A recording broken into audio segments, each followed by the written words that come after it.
Today's lesson will be focusing on the quadratic formula, but before I do that, I just want to review the ways that we've learned how to solve quadratic functions already. The first thing that we did was we solved it graphically.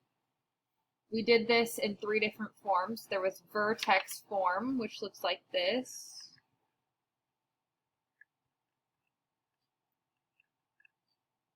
Then there's standard form, which looks like this. And then there's intercept form, which looks like this.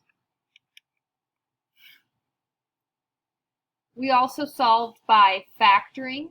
Remember, whenever you factor, the first thing you should do is check for GCF. Sometimes all you can do is pull out the GCF and you would have just factored that way. Other times, when A equals 1, we would just use guess and check. And then when A did not equal 1, we would use box method. You also learned some special cases. There was the difference of two squares. And you also learned about perfect square trinomials.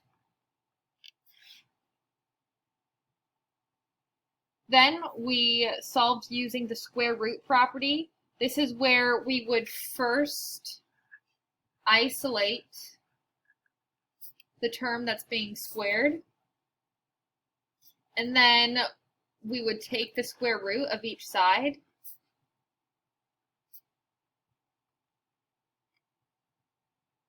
Remember, whenever you take the square root of each side, you must put plus or minus.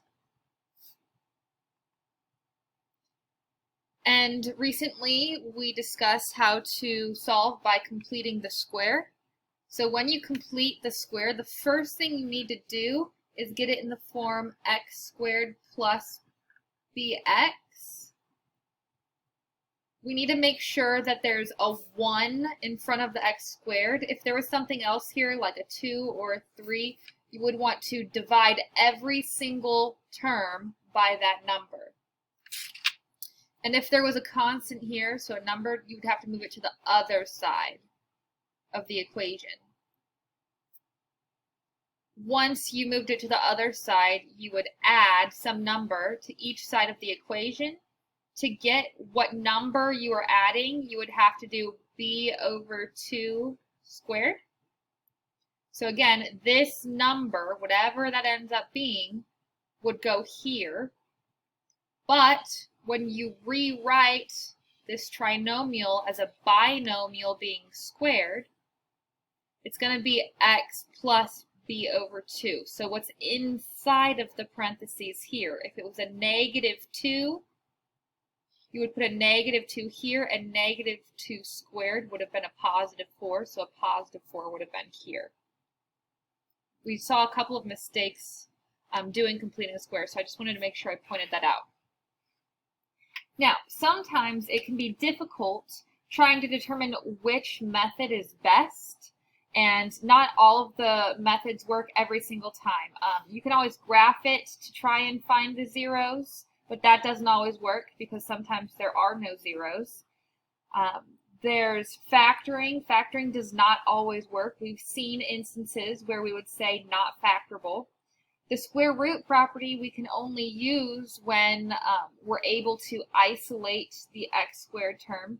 Completing the square actually does always work, but it's not always the easiest method. So I'm going to show you the quadratic formula, and if I give it to you in standard form, so standard form is a squared plus bx plus c. So if we have a quadratic equation in standard form, we can always use the quadratic formula, and it will work every time. The quadratic formula is negative b plus or minus the square root of b squared minus 4ac all over 2a. You should have been introduced to this in an algebra class already. But just in case you forgot, like I said, there it is. Something you may not have discussed in your algebra class is the b squared minus 4ac. So this number, which is underneath the square root, that's called the discriminant. And that word is right here, so I'll just underline it. The discriminant is part of the quadratic formula that you can use to determine the number of real solutions of a quadratic equation. So when we find out what this number is, it will tell us if we have, and I'm going to use this table here. Okay, it'll tell us the number of solutions we have and the type. So if the discriminant, this is the equation we use for the discriminant, is greater than 0, so if we have a positive number underneath the root, that means I'm going to have 2 real solutions. And what that means on the graph, at least, is if I have 2 real solutions, I'll have 2 x-intercepts on the graph.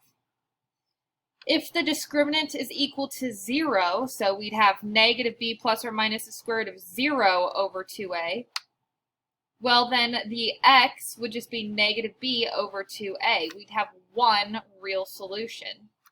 So I'd have 1 x-intercept on the graph. And then lastly, if the discriminant is less than 0, so if I have a negative number underneath the radical, well, we know that negative numbers underneath the radical can be rewritten as an imaginary number. Scooch this over a little bit more. So there actually will be no real solutions, but there will be 2 imaginary solutions. So notice how I can still graph the parabola, but there are no x-intercepts at all.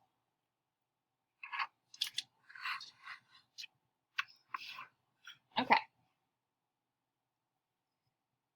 The first thing that I'd like to do is to analyze quadratic equations by using the discriminant. So the discriminant, once again, is the part that's underneath the radical, which is b squared minus 4ac.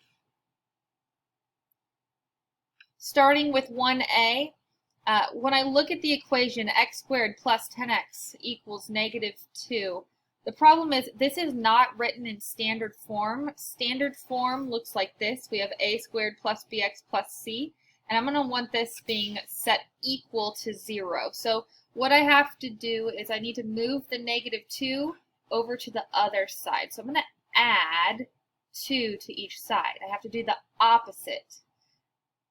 By doing that, I cancel out getting a 0 on this side. And what I do to one side, I do to the other, so I now have x squared plus 10x plus 2 equals 0. At this point, I am able to identify what is a, b, and c. A is the number in front of the x squared term, so 1. B is the number in front of the x term, so that would be 10. And c is the number that's by itself, so 2 in this case. We need to make sure we keep the signs. In this case, all of them were positive. Now that I have a, b, and c, I can plug it into my discriminant expression. So b squared minus 4ac, b was 10, so I have 10 squared, minus 4 times a, which was 1, times c, which is 2. So that would give me 100 minus 4 times 2, which is 8, or 92. So the discriminant is a positive number.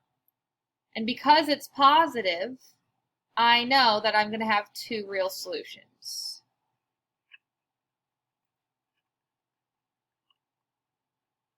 And just so you see the reason why, if I have negative b plus or minus the square root of a positive number over 2a, well, the square root of a positive number is a real solution. So I'd have one solution, which is negative b plus that square root over 2a, and then I'd have a second solution of negative b minus the square root of whatever that is over 2a. Okay, 1b. Once again, I need to write it in standard form, so everything needs to be over on one side of the equation. I'm going to have it set equal to 0. You want to make sure just to make it easier on yourself. I guess it doesn't always have to be this way, but I like to keep my first term positive. So instead of moving my x squared over here, what I would like to do is move my two terms over to this side. So I would subtract a 6x and add 9 to each side, leaving me with x squared minus 6x plus 9 equals 0. Okay, so that means A is going to be 1, B is negative 6, C is 9. Once again, we're trying to identify what the discriminant is. So I need to use that b squared minus 4ac. So I have a negative 6 being squared minus 4 times a, which is 1, times c, which is 9. Now, whenever you square a negative number, it becomes positive, because really this is negative 6 times negative 6. So two negatives would make that a positive 36, and I am subtracting 4 times 9, which is 36, making my discriminant 0. Now this table said if the discriminant was 0, we have one real solution.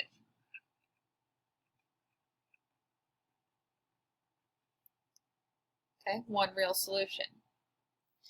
Now, the reason why it's real is because if I look back up here, I'd have negative b plus or minus the square root of 0 over 2a. The square root of 0 is just 0, so really what I'd have is negative b plus or minus 0 over 2a, or negative b over 2a.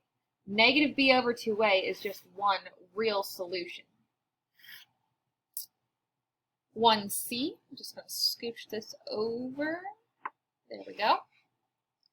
Everything's already moved over to one side of the equation, so I'm good to identify what a, b, and c would be and plug it into my equation for finding the discriminant, which is b squared minus 4ac. So I have b squared minus 4 times a times c. Here we go. So negative 1 squared, remember, when we square something, it becomes positive. So positive 1 minus 4 times 2 times 2. That's 4 times 2 is 8, times 2 is 16. So 1 minus 16 is a negative 15. Now, according to the table, when the discriminant is negative, I'm going to have no real solutions, but I will have two imaginary solutions.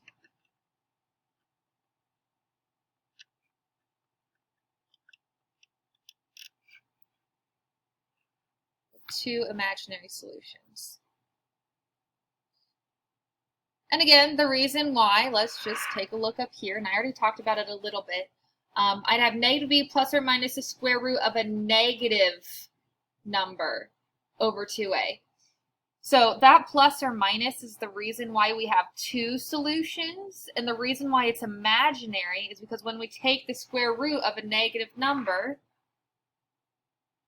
we can rewrite that as a square root times I, our imaginary unit. We learned this for complex numbers, so if you need to review how to simplify with imaginary numbers, again, go to your complex numbers notes.